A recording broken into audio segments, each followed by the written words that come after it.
Hey guys, I'm Billy Bart with Spectre, and today we're over on the Gun Deals channel to talk to you about one of my all-time favorite handguns, the Gen 5 Glock 19.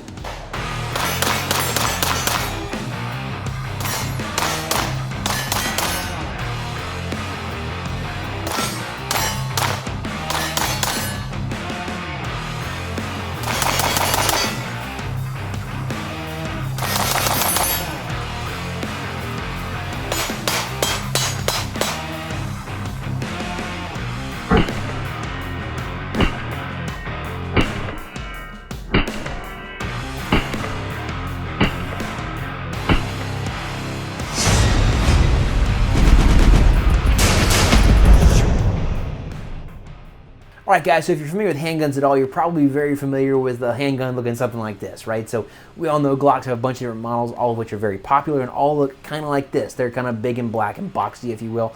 But in addition to that, if you have a handgun from one of the other big manufacturers in the market, it's probably not too different from this because Glock really kind of started the striker fire polymer frame pistol craze, which has since swept the market way back in the day when they came out with the first version of the Glock, which really revolutionized the pistol market. And so most of the other big name guns borrow a lot of the same concepts that the Glock uses and are kind of built upon the same principles. So not too unfamiliar of a gun, nothing new and fancy here, but what we're gonna do, if you may not be familiar, is I'm gonna explain why I like this handgun, why it's one of my #1 most recommended handguns, and some of the specific features of it, the pros, cons, and things that are specific to Gen 5. Hopefully it's helpful for you guys that wanna know more about the Glock 19. So off the bat, the reason I like this gun so much, #1, to be honest with you, it's budget friendly. For folks who are looking for a new gun, we're obviously in a very volatile market at the moment. This time, you know, when we're recording this video, generally these things float, you know, $500 to $600 range, and so very, very, very competitive with the other big name pistols on the market from Smith & Wesson, FN,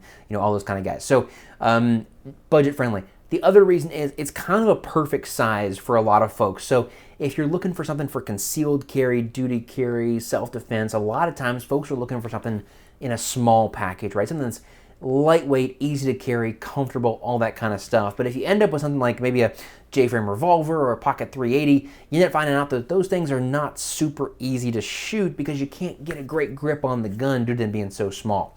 The Glock 19 is kind of an ideal size in that it is just big enough that it's allowing me to get a great grip on the pistol, but no bigger. You'll kind of see the bottom of my hand is just kind of hanging off just a smidge. Not enough that it's causing me an issue though. I can still get a really good purchase with these 3 fingers without needing a pinky extension on the magazine or anything like that. And so it's a really great grip size. It allows me to get my normal firing grip on the pistol and run it at a high level. But it's also just as small as it can be without compromising that, which is great for folks who are looking for that small package for concealed carry or whatever the case may be, right? So when we talk about capacity in those same lines, I've got a full-size 9mm double stab magazine that gives me 15 round capacity in this. But if I want to upgrade, you know, let's say maybe my backup magazine is like a 20+ round big stick, if you will, I can do that because all Glock magazines, the double stack 9mm magazines, are going to be compatible with the Glock 19, so you have options there. So a great all-around package. Of course, Glock is also known as being the kind of gold standard for that reliability track record, if you will. When you buy a Glock, you know you're getting a gun that's durable, it's going to be reliable, it's going to run right out of the box. You don't have to worry about breaking it in. You don't have to worry about finding the right kind of ammo the gun likes. This is just going to run anything you throw at it, and you can just trust that right out of the box. So let's go through some of the specifics on the pistol, kind of top to bottom, I guess we'll go. And unfortunately, if we start at the top, we'll start with the sights, which are probably my least favorite thing about the Glock. So I'll see if the camera can kind of give you a little bit of a good look at the sight picture you get with a Glock here. So what you're kind of seeing is that white U-notch rear sight along with the white dot front sight. Very, very unusual, very unique to Glock pistols. I don't know anybody else in the market that's doing anything similar. And to be honest, I don't know why Glock still is, right? So the problem with this is, the U-notch is not really telling you where exactly to put the dot with any kind of precision. So what you end up having to do is kind of ignore the high-vis white. And when you're trying to take accurate shots and kind of look at the top blade and the top blade front, can you still get accurate hits with these sights? Absolutely you can. It's just not quite as easy as some of your other sights that are out there on the market. Additionally, these are plastic and not steel sights. So if you're doing any kind of one-handed manipulations, you know, off barriers, barricades, that kind of stuff, good chance you're going to break these over time. So one of the first upgrades or replacements I recommend to people who are buying Glocks, go ahead and get some steel sights and throw those on there. As we get down to the slide, this is the plain Jane version, guys, so no front serrations. These are the Glock style serrations in the back, same as all the other generations. They work pretty well, nothing great to look at, but they do work and give you a firm grip on the slide. They do have versions of this where there are cocking serrations in the front, as well as the factory MOS Optic cut if you want that. Those are available as well, but just kind of plain boring Glock reliability here when it comes to the slide. Accuracy is just on point. Definitely more accurate than like your Gen 3, Gen 4 type Glocks as far as the testing that I've seen on these guns in my experience as well. Glock barrels are known for being super accurate, and matter of fact, for the most part, if you go buy a quote-unquote match grade barrel and throw it in this thing, you're not going to be able to measure any improvements in accuracy because the standard stock Glock barrel is just that good. So definitely leave that alone unless you're looking for like maybe a threaded barrel for a comp or a suppressor, something like that. We get into kind of the bottom half of the gun. Start with the frame. So a couple things with the frame here. First of all, again, this Gen 5 texturing, nothing to write home about as far as you look at the aesthetics of it, but the functionality actually works really well, and it's my favorite texturing Glock's done so far.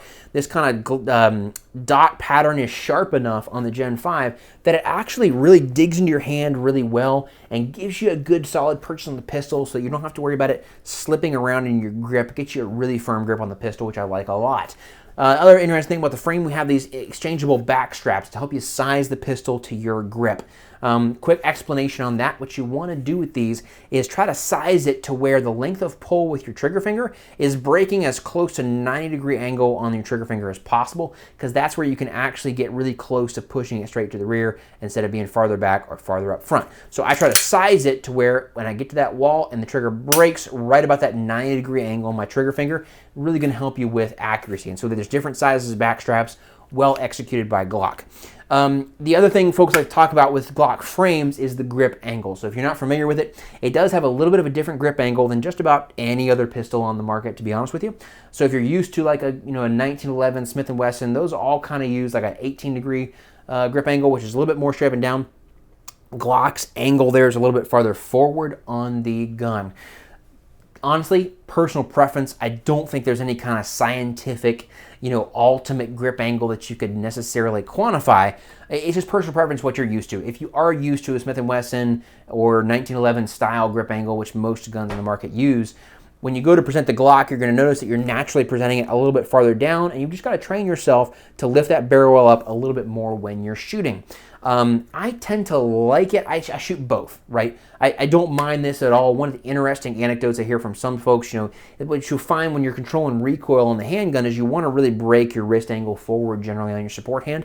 And this grip angle kind of lends itself to that, a little bit with both wrists, breaking them over a little bit farther, which can help control recoil. But really what it's about is just learning it and getting that presentation right to when you draw and present the handgun, it's coming up on target every single time. So it's really just about what you're used to, but just know there is a little bit of a different grip angle there. Let's start talking about some of the controls. So one of the things Gen 5 brings us is some ambi controls. So when I look at my slide stop, slide release, standard, on this side, the way you would be used to from Glock, but I also have the same thing on the other side of the pistol. So I do have for my left-handed shooters the ability to control it from the left side of the pistol as well.